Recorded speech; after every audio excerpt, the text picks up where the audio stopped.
Cincinnati has joined the Big 12. To kind of recap it, Eric, what had happened last week? Oh, so I guess it became official. Actually, not too long after Norm said that there was no way we're going to join the Big 12. Um, Everything kind of, uh, all the news started to leak, and it became pretty clear that UC was going to go to the Big 12. Um, and they're officially going to join. Um, TBD on the start date. Lots of people talking about um, probably 2023, but I think they have to do some negotiations to get out of the big. I'm sorry, not the big, just the AAC, American Athletic Conference, prior to 2024. But I when we talk college football, I mean, there's only one person you want to talk to when it comes to college football, and that's our college football guru Norm. So I think you're gonna throw some cold water on this whole thing, but let's hear your take, Norm. Okay, technically, I said I hope they don't join the Big 12. I didn't say they wouldn't join the Big 12.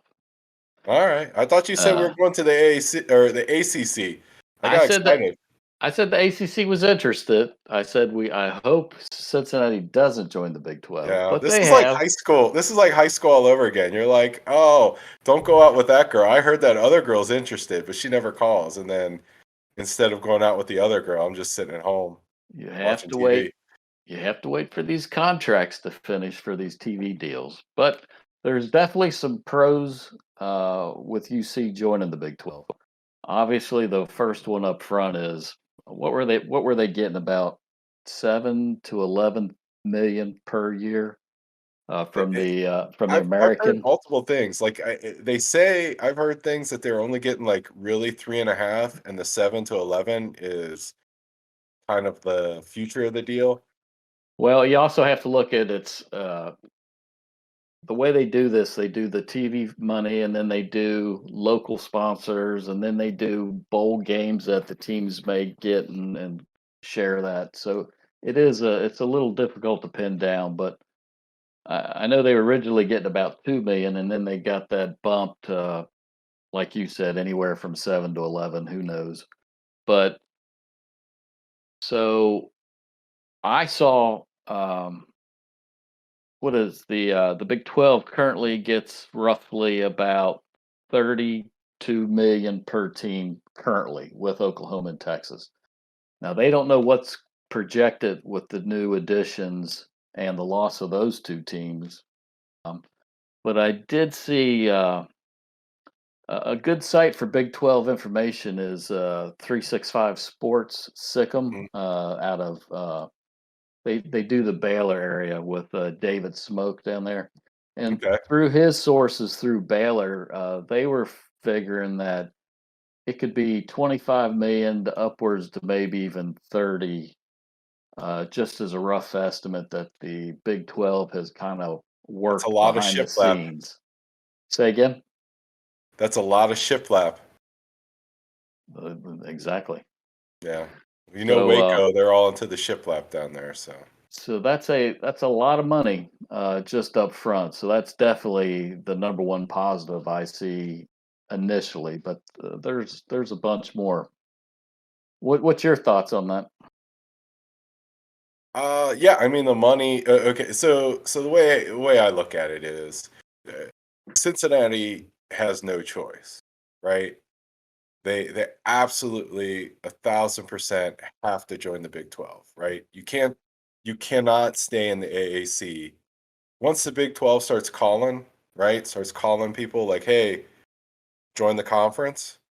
You have to go, and you just feel lucky that you're one of the people that got the phone call because, um, say UC turned them down, Cincinnati turned them down, and said, "No, we're going to stand pat in the American." Well, it'd be the American without Houston, right? Without Central Florida, um, and then Probably probably without Memphis. probably without Memphis, right? So then who's left? It's just Cincinnati, all by themselves in football. I mean, Tulsa has been good. Tulane, I mean, they look pretty feisty against Oklahoma this year. But I mean, the money would go down, right? You lose Houston, you lose Central Florida, you lose in our hypothetical Memphis. It's probably not even the 3 million, 7 million. It's probably more like 1 or 2 million, right? So you have to go. Um, so overall, I see it as a positive, right? You're um, incrementally taking the next step up. You're staying alive. Uh, for Cincinnati, it's a massive influx in television money, but also in television notoriety. There's going to be a lot more publicity directed towards the university. The Big 12 product being something that each of the schools are getting more money from the network. They're going to get more publicity associated with it, right? Because the TV network, the way they make money is they get people to watch it and they get advertisers. So they're gonna be more ads showing Cincinnati. So it's gonna raise Cincinnati's profile. And it's kind of like a game of Survivor. You gotta survive, you gotta be in. There's more money. You can keep your hopefully you can keep Fickle longer. Um, and then from a fan, right? Um, season tickets are a lot more desirable, right? You for both football and basketball, you take off, um, the Temples, the South Floridas, and you replace it with um, Oklahoma State, Texas Tech.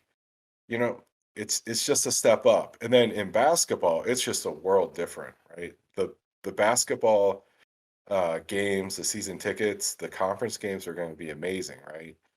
You do lose Memphis, which has a really good team, really good program, but you keep Houston, and then you're going to have Texas Tech, Oklahoma State. I mean, Kansas, the Kansas, Baylor. the Baylor. I mean, the Big 12 is a good basketball conference, and UC is stepping up in the world, right?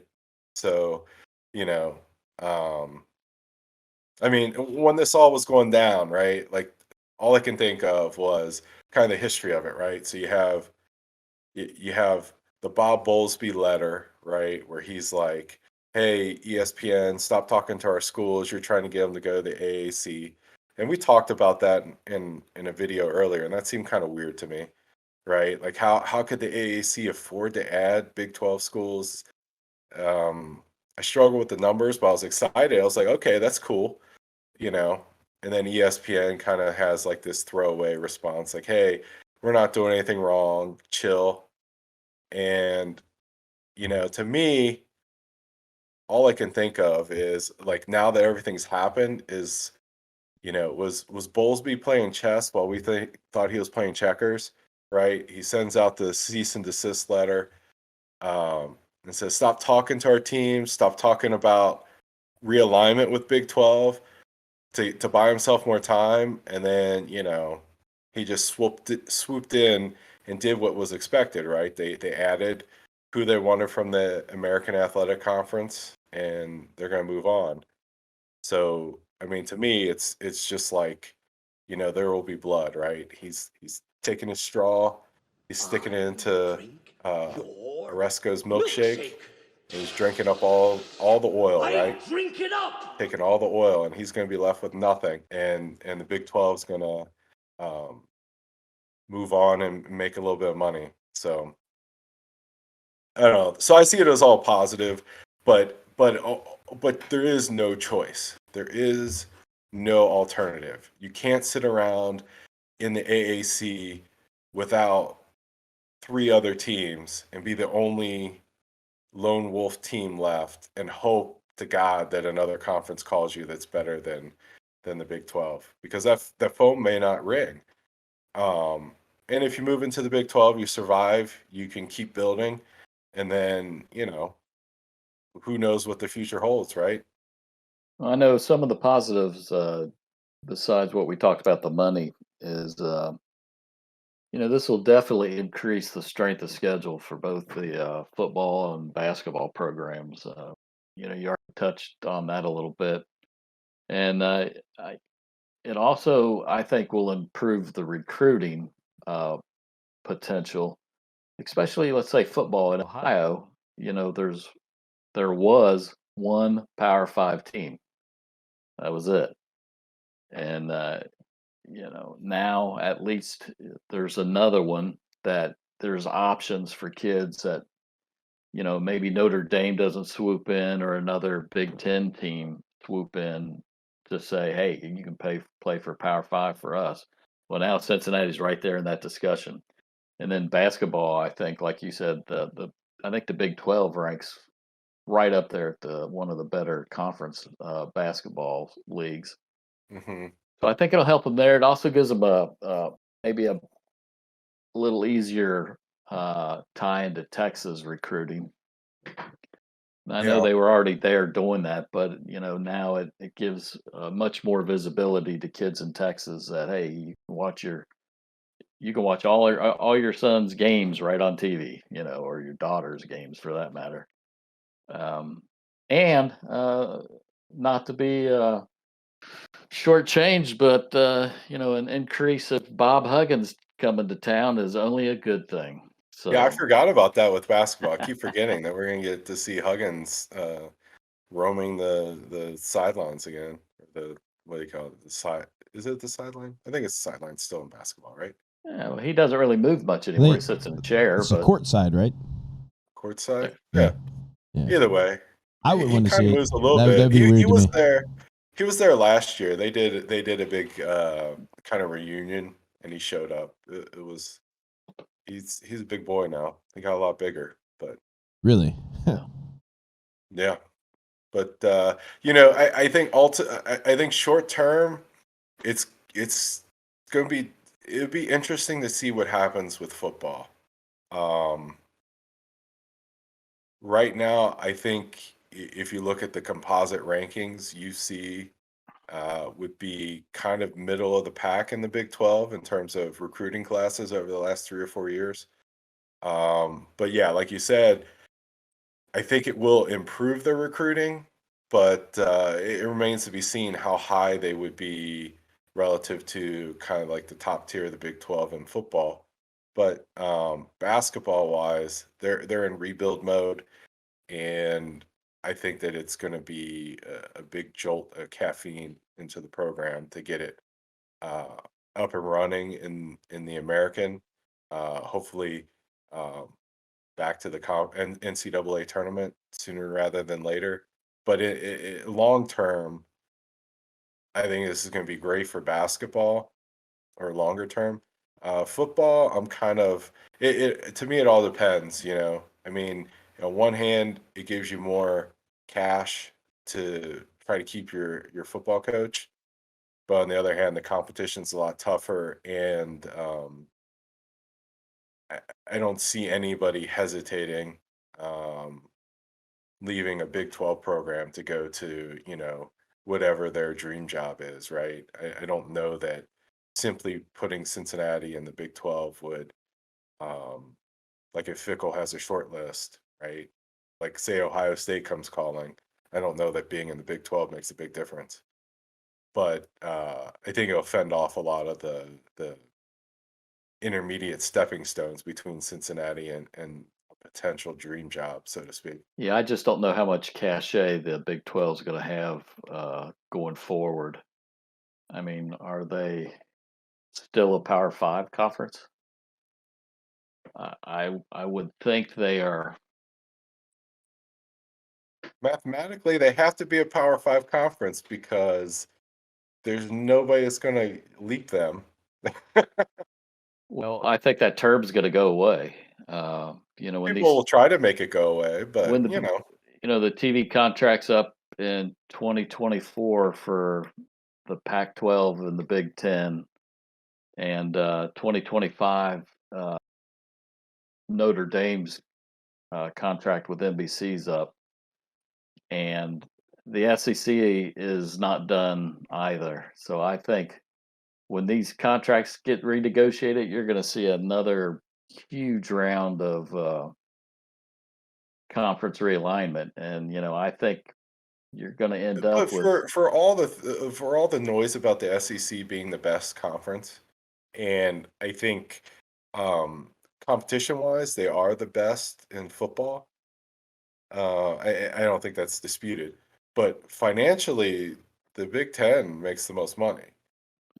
right. But ESPN just renegotiated the SEC's contract, and they're talking about. I mean, it's not been released yet, but with the addition of Oklahoma and Texas, they're talking 68 to 70 million per year per team.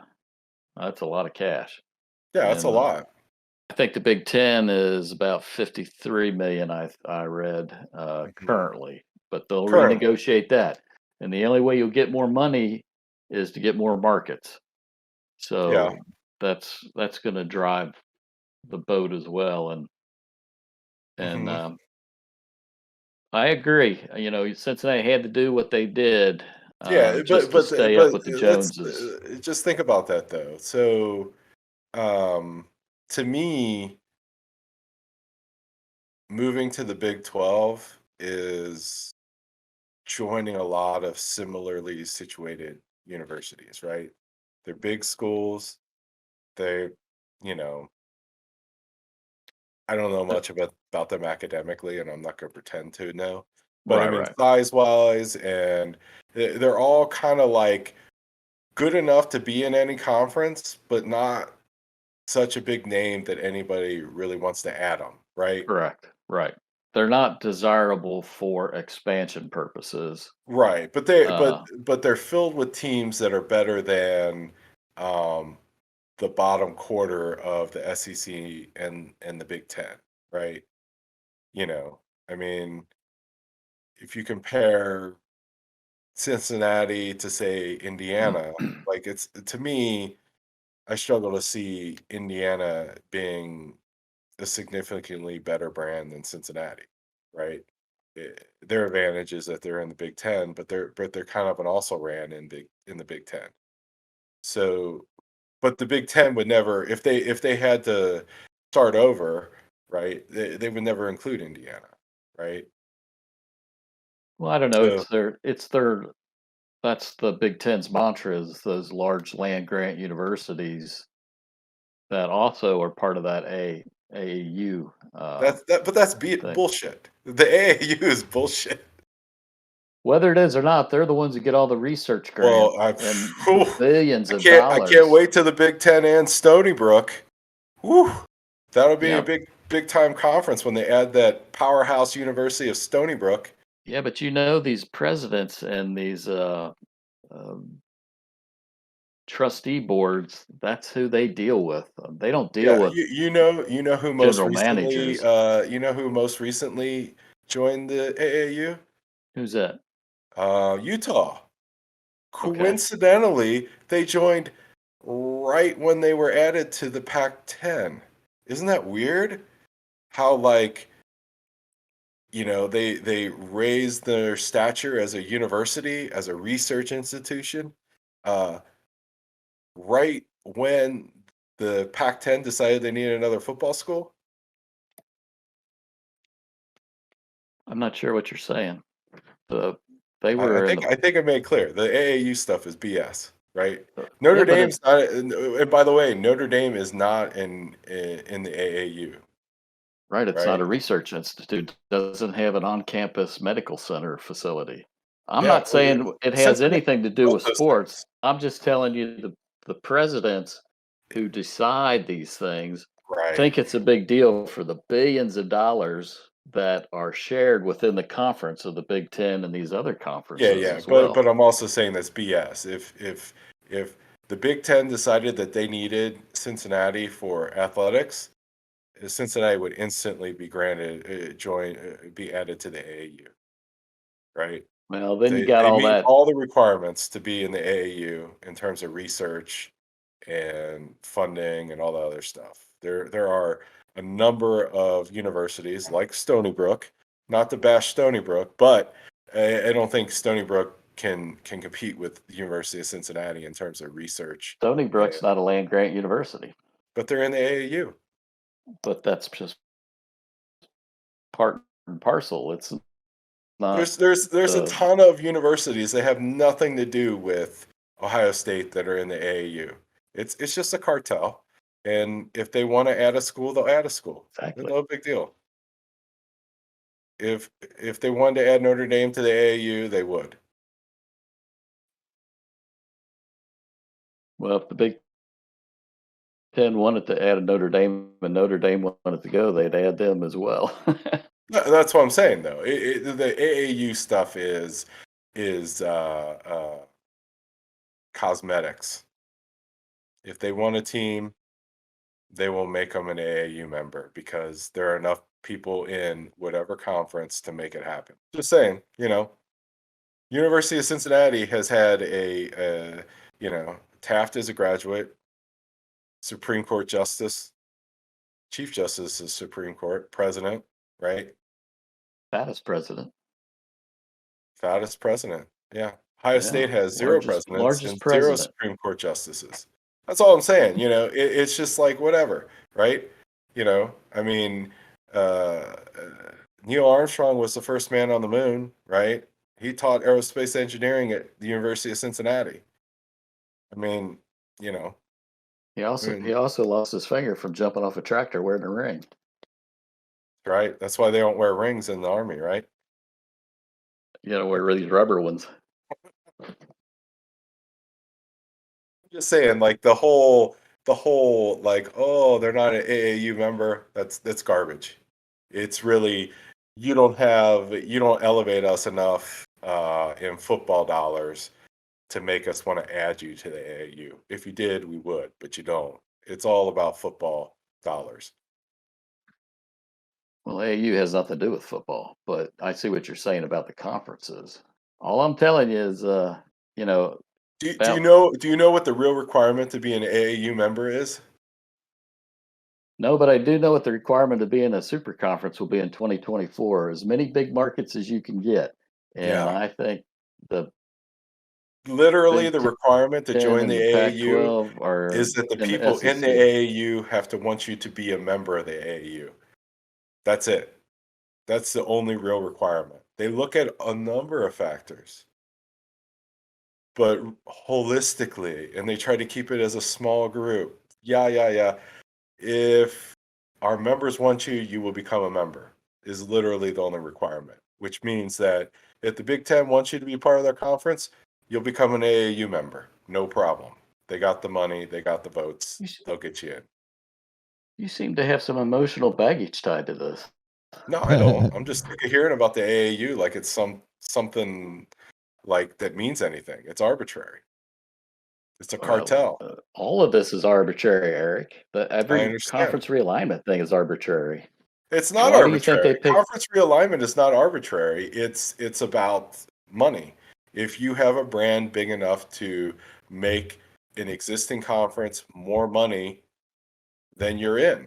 That makes sense to me. That's like, okay, yeah, that's why Cincinnati's not in it. We don't make enough money. I get it. We're mid-tier, right?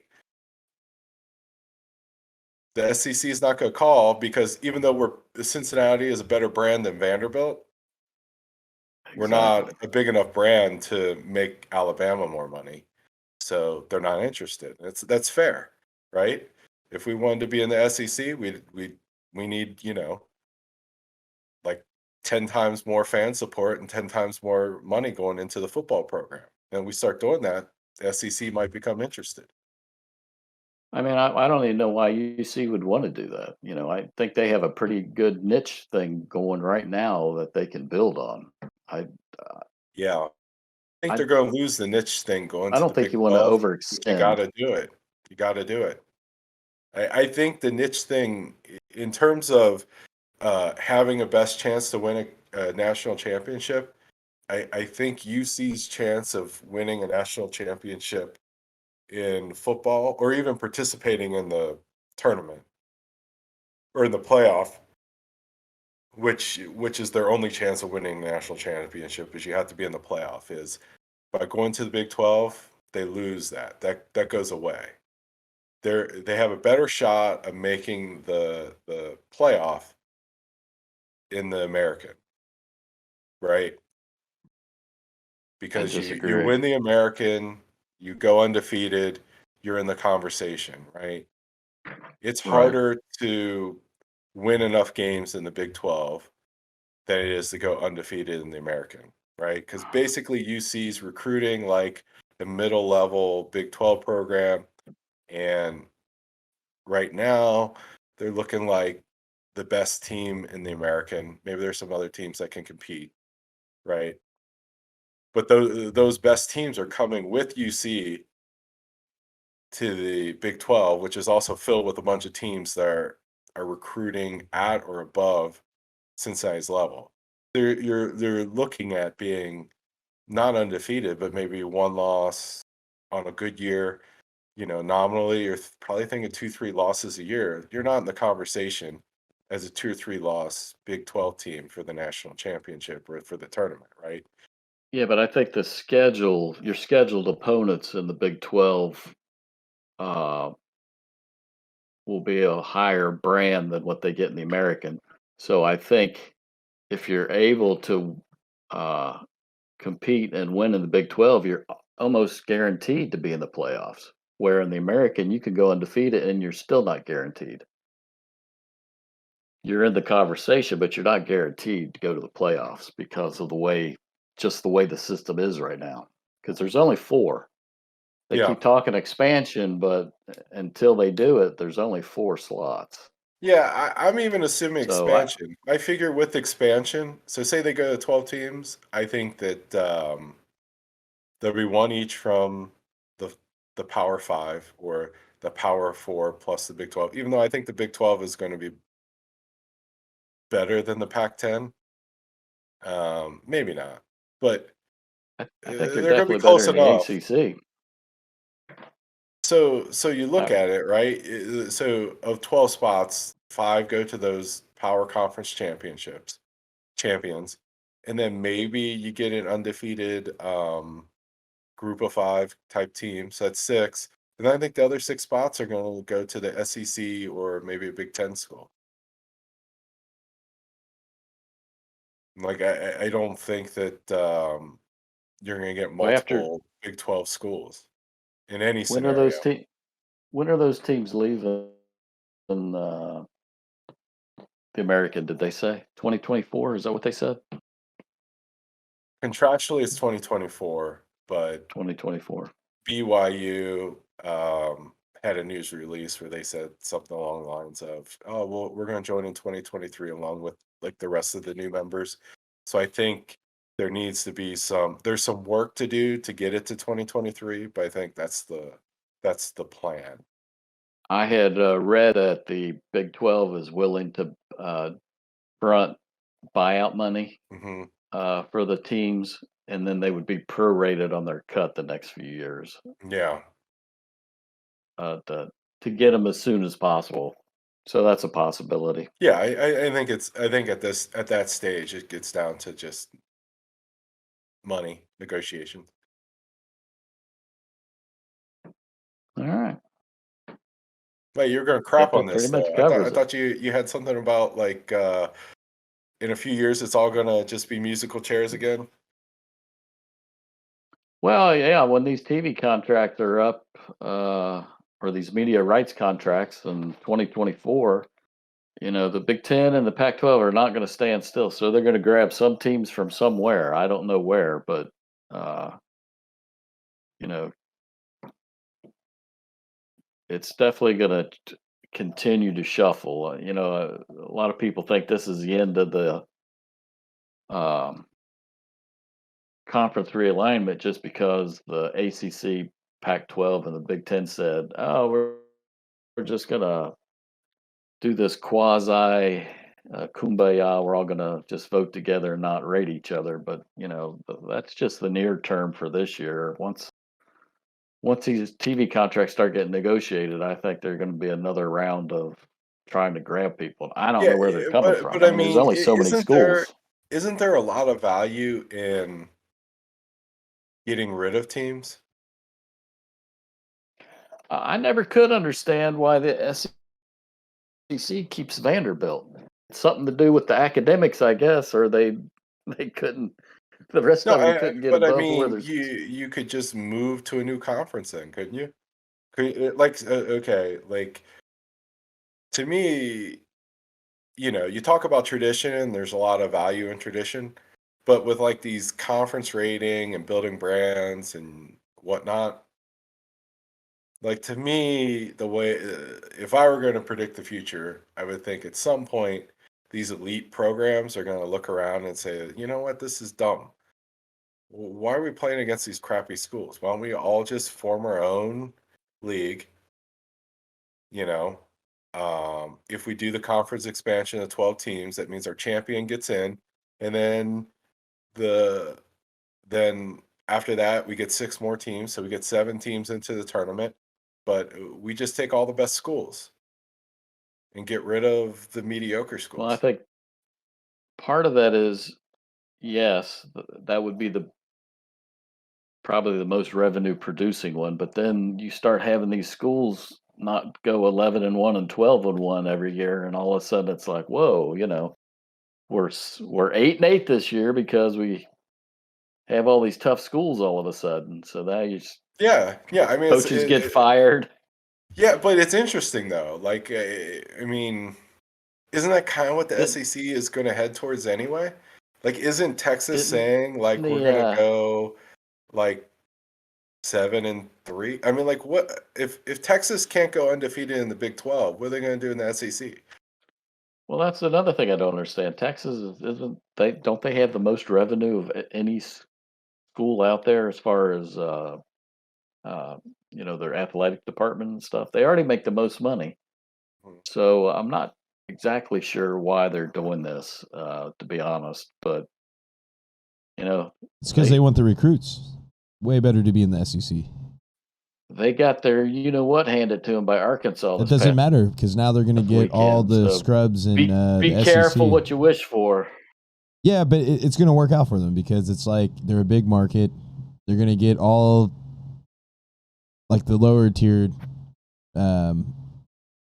like athletes, but they're still going to be really good. They're just going to be more competitive. It makes sense.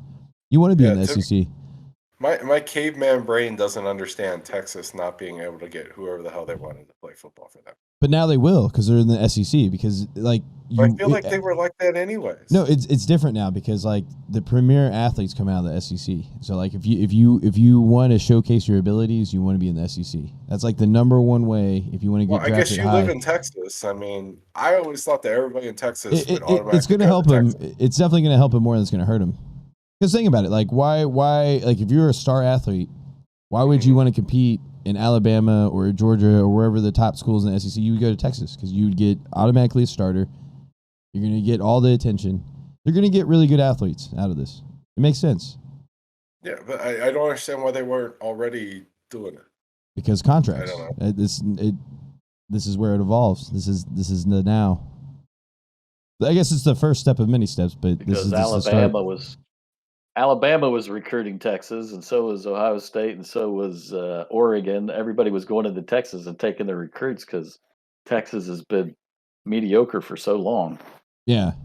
How they're all of a sudden going to get so much better in the SEC, I do not understand. Yeah, that's the part I don't understand. Like, if I get that maybe you get a short-term bump, but they're mediocre. I mean, if you're losing 2-3 games a year in the Big 12, how many games are you going to lose in the SEC? Yeah.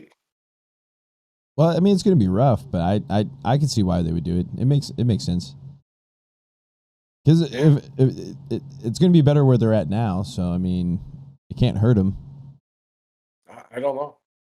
I feel like their better play would have been just hire a good coach and go undefeated in the Big 12 and then get the recruits back. Like, I don't think they needed anything other than to just play better. All right, if you want more college football content, hit that like, subscribe button, give it a thumbs up, and have a wonderful evening. Perfect.